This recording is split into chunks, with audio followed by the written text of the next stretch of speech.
and welcome Chairman Bernanke. I'm interested in the suggestion that Mr. Volcker has made recently about curtailing some of the investment banking risk they're taking. But in many ways, I think he brings up a very important subject and touches on it, but I think it's much bigger than what he has addressed.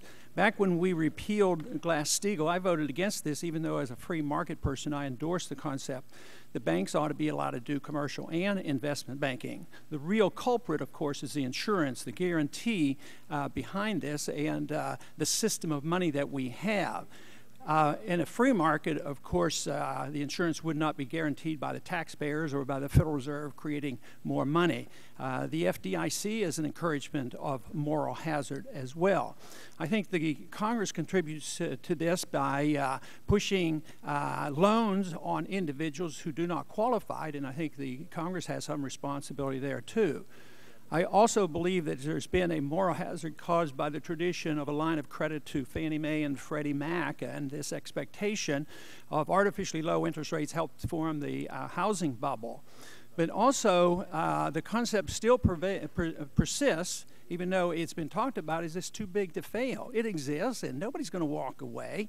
There's always this guarantee that the government will be there, along with the Federal Reserve and the Treasury and the taxpayer, to bail out anybody that looks like it's going to shake it up.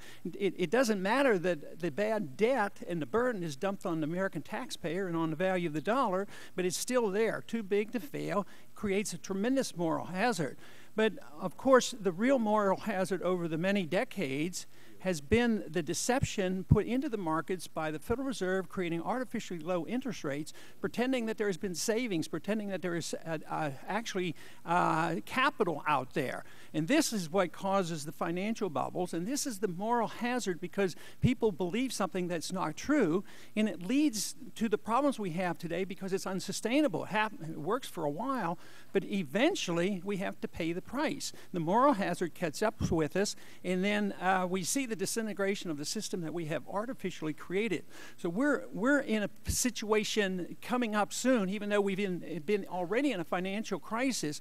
We're going to see this get much worse, and we're going to have to address the subject of the monetary system and whether we want to have a system that doesn't guarantee that that we will always bail out all the banks and dump these bad debts on the people, and that it is filled with moral hazard. The whole system is.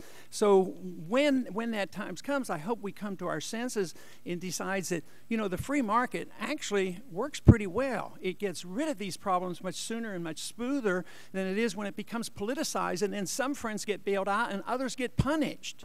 And it's an endless battle, so hopefully we'll see the light and do a better job in the future. The gentleman from North Carolina is now recognized for 2 minutes and 10 seconds.